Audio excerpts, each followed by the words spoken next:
Just a quick reminder that if you want to add a little extra protein or you like giving your chickens treats, Grub Terra makes an awesome, nice big bags. They're very fast on their shipping.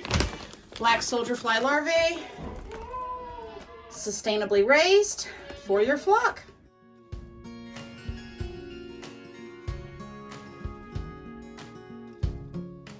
Good morning, everyone. Welcome to Haywire Homestead. This morning, I am trying my hand first time at making goat cheese. I am going to be making a simple chèvre, which you can add herbs to. It's a soft cheese. So we're going to see how this goes. Calypso has been giving just over a half a gallon of milk a day. So this milk was filtered and is from 2 days ago.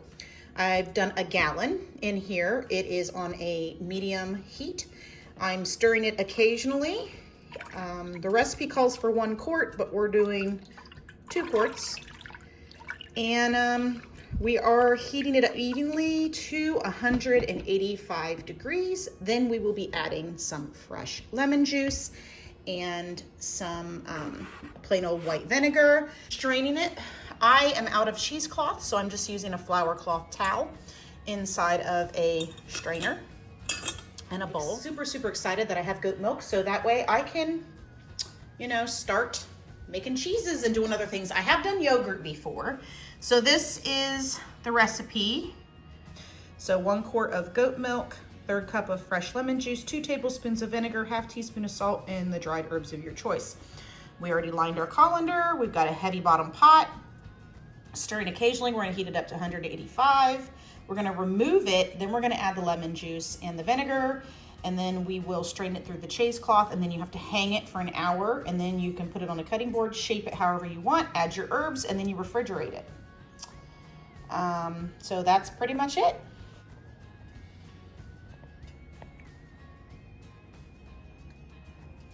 $137. All right, we're at 185. All right, so we've added the lemon juice and the vinegar, and we're gonna gently stir it so it can start forming the curds. Now the curds for chèvre are really tiny. They look like tiny specks. So we've added this, and we're gonna let this sit for 30 minutes.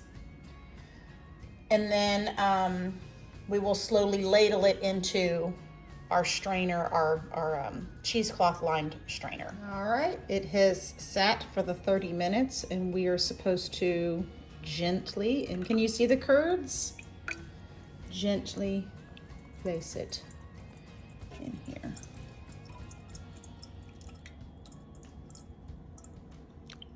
And then after we get this all placed in there, we will tie it up. I'm going to be using some butcher's twine, and then we're going to hang it from the sink faucet so it can drip into the sink and finish draining. That'll take about an hour, and then we can shape it into our log of chèvre and add some herbs to it.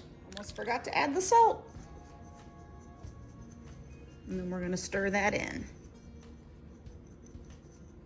All right, I want to show how I'm going to tie this up. So I just have some butcher's twine, and I just made it a little loop, tied a knot in it, and I'm going to wrap that around it and slip the knot back through the loop. So we're just making almost like a slip knot, so that way the tension on the bag will hold it up.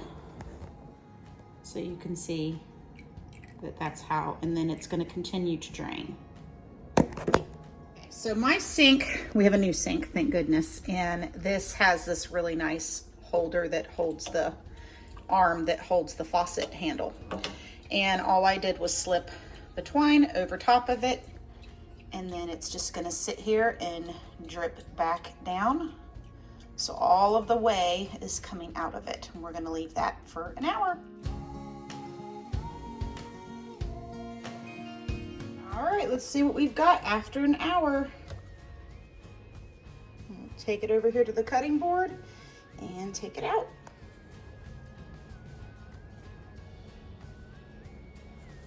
I kind of like using the flour sack cloth for one reason. I can wash it and sanitize it in the washing machine and reuse it.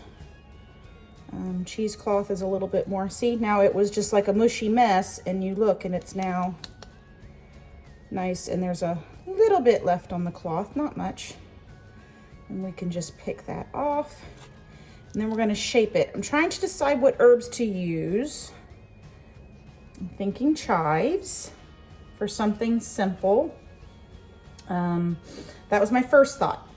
So actually, I have a, so we're just gonna kind of try to form this into a little bit of a log like they normally would.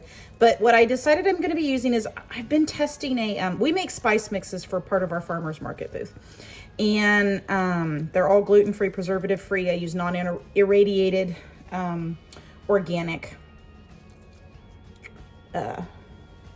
sorry, I gotta spit it out here, organic spices. Well, I made a mixture which has got flaky sea salt, garlic, thyme, and lemon zest, and I think that just sounded really good. So we're just gonna sprinkle that.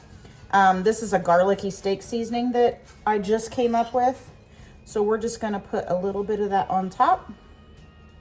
And then this will go in the refrigerator. Show you guys what it looks like on top here.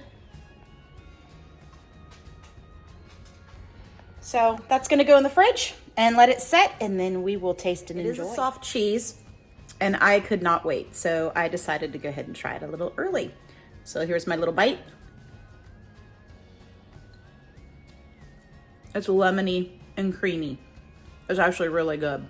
Now I do want to order some cultures, because there is a culture that you can get. There's a bunch of different cultures you can get. So I'm checking out one website in particular called cheesemaking.com, and I'm looking at ordering some of their cultures.